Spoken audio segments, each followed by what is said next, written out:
আসসালামু আলাইকুম ভিউয়ার্স, আজকের ভিডিওটি খুবই স্পেশাল হতে যাচ্ছে কারণ আজকে দেখব কক্সবাজার সমুদ্র সৈকত।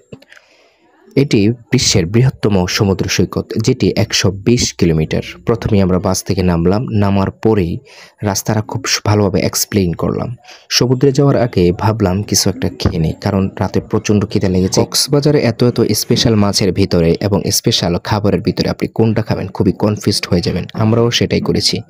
আমরা একটি সুরমা মাছ নিয়েছি এবং আরেকটি মুরগি নিয়েছি, এবং সুরমা মাছটা ছিল আমাদের নিউ একটা এক্সপিরিয়েন্স, যেটা আমাদের আগে কখনো ট্রাই করা হয়নি।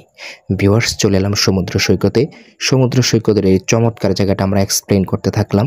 প্রতিনিয়তই আপনি যখনই সমুদ্র সৈকত যাবেন তখনই বিভিন্ন ধরনের মানুষের আনাগোনা পাবেন, কারণ দূর দূরান্ত থেকে মানুষ সমুদ্র সৈকতে আসে কিছুমাত্র সুন্দর চমৎকার ভিউ এবং সমুদ্রের ঢেউ উপভোগ করার জন্য। এমন কোনো মানুষ খুঁজে পাওয়া যাবে না যিনি কক্সবাজার সমুদ্র সৈকতে যায় নাই। বাট যারা যায় নাই তাদের প্রতি আমার অনুরোধ, একবার হলেও কক্সবাজার সমুদ্র সৈকতে যাওয়া উচিত, কারণ এখানে বিকালের সূর্যাস্ত চমৎকারভাবে এক্সপ্লেন করা যায়। যখনই আপনার মন খারাপ থাকবে তখনই আপনি কক্সবাজার সমুদ্র সৈকতে ঘুরে আসতে পারেন, কারণ এখানে গেলেই আপনার মনটা ফুরফুরা হয়ে যাবে, যেমনটি হয়েছিল আমার। আমি গিয়েছিলাম ডিসেম্বরের একদম শেষের দিকে, তখন ছিল কনকনে শীত, এবং শীতের মৌসুমে কক্সবাজার সমুদ্র সৈকতের এক আলাদা অনুভূতি অনুভব করা যায়।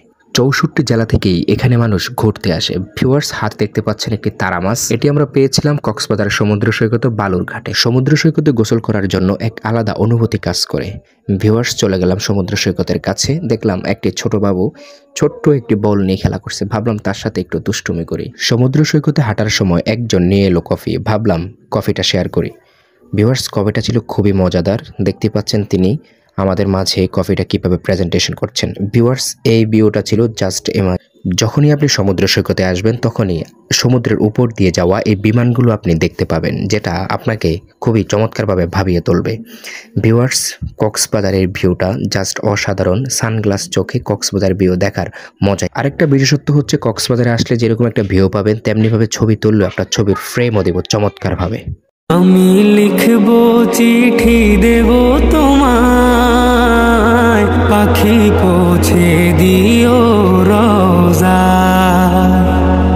আমি লিখব চিঠি দেব তোমায়, পাখি সারাদিন কক্সবাজারে থাকার পর বিকালে ভাবলাম একটা স্পেশাল চা খাই। চলে এলাম একটা স্পেশাল দোকানে, বিখ্যাত চা রাজা। এখানে আপনি আসলে রাজকীয় কিছু পাত্রের সন্ধান পাবেন, যেটা দেখতে খুবই অসাধারণ। কি ভাবছেন আমি একাই ছিলাম? আমি একা ছিলাম না, আমার সাথে ছিল আরো একজন, আমার প্রাণপ্রিয় ভাই সিয়াম ভাই। বেশ কিছুক্ষণ সময় অপেক্ষা করার পর চলে এলো সে কাঙ্ক্ষিত চা। আমরা ছিলাম দুইজন, আমাদেরকে দিয়েছ দুইটি।